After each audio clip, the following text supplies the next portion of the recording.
বিএনপির প্রতিটা নেতাকর্মীকে বা সাধারণ যারা নেতাকর্মী ছিল তাদেরকেও কিন্তু ঘর থেকে এনে এনে একটা মানুষকে 130টা 40টা কীভাবে মামলা হয়, যেভাবে বিএনপির উপরে অন্যায় অত্যাচার করা হয়েছে সেই অত্যাচারীদের ধরে আইনের আওতায় এনে এবং নির্দিষ্টভাবে বিচার করা হোক। লীগ জড়িত হয়ে গেছে, যুবলীগ জড়িত হয়ে গেছে। এখন আমরা এটাই বলবো বা আমাদের জনগণ এটাই জানতে চায় যে বর্তমান সরকার যিনি আছেন ডক্টর ইউনূস সাহেব আমাদের দেশে, উনি যেন এই জিনিসটা তদন্ত করে দেখে আমাদের দেশের জন্য, আমাদের মানব জাতির জন্য হোক বা আমাদের দেশের জন্য হোক, আমাদের দেশের প্রত্যেকটা মানুষের শান্তি শৃঙ্খলার জন্য হোক, এটা ডক্টর ইউনূস সাহেবের কাছে আমার একান্তই দাবি যে উনি যাতে এই জিনিসগুলা দেখে। না না না না এটা আমরা কখনোই এটার আশাবাদী না। বিএনপি যারা করে বা আমাদের দেশের জনগণ যারা আছে আমরা ওই রকম করবে। আপনি একটা জিনিস বুঝেন, আমি এই মঞ্চে যেখানে দাঁড়িয়ে আছি, মুগ্ধ, ওর নাম দেওয়া হয়েছে মুগ্ধ। তাহলে মুগ্ধ কি একটু পানির জন্য, এক বোতল পানির জন্য কিন্তু এই যে 5ই আগস্টের পর ছাত্র আন্দোলনটা যেটা হয়েছে এটা কিন্তু দেশের মানুষ দেখেছে, বহির্বিশ্বে দেখেছে, আমরা সবাই দেখেছি। এটা কিন্তু শুধু বিএনপি করেছে তা না, ছাত্রদের দিয়েই কিন্তু হয়েছে। তাহলে এরকম কি হয়েছে বাংলাদেশে যে বিএনপির কোনো নাম এরকম বড় বড় কিছুতে জড়িত ছিল না? আওয়ামী লীগ কি করেছে? আমি তাদেরকে কি বলবো, আসলে ক্ষমতা চিরকাল থাকে না। হ্যাঁ, যেমন 16 বছর প্রধানমন্ত্রী আগে যিনি ফ্যাসিস্ট সরকার ছিল উনি কিন্তু জোর জবরদস্তি করে 16 বছর পরও টিকে থাকতে পারেনি। তো বিএনপি এটাই বলবো যে আমরা দেশের মানুষের জন্য করতে চাই, জনগণের জন্য করতে চাই। আমরা এরকম অপকর্মে কখনোই জড়াতে চাই না।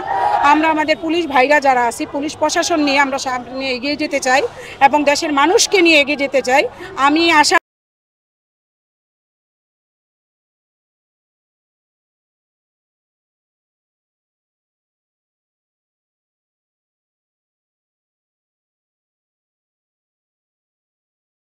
এখানে আমি যদি বলে আপনি যেটা বলেছেন যে পুলিশ প্রশাসনের গাফিলতি আছে কিনা, এখন ওনারা তো লুকিয়ে আছে।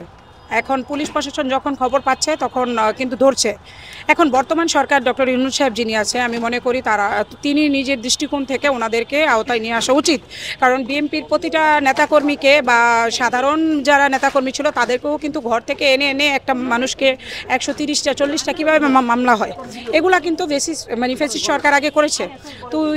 তো ওই হিসাবে আমি বলবো যে বর্তমান সরকার যারা আছে এবং আমাদের দেশে এখন মাঠে নেমেছে আর্মি, প্রশাসন, পুলিশ, ওনারা কিভাবে এখন দেশটা চালাচ্ছে এটা তো আর আমরা বিএনপিরা বলতে পারবো না, তারাই বলতে পারবে। এখন আমরা আশাবাদী যে যেভাবে বিএনপির উপরে অন্যায় অত্যাচার করা হয়েছে সেই অত্যাচারীদের ধরে আইনের আওতায় এনে এবং নির্দিষ্টভাবে বিচার করা হোক। এখন আমরা বিএনপির নেতাকর্মীরা যেরকম আছি এটা উদযাপিত তো অবশ্যই একটা দলের যখন আমাদের ভারপ্রাপ্ত চেয়ারম্যান তারেক রহমান আসবে তখন তো আমাদের একটা আনন্দ কাজ করে।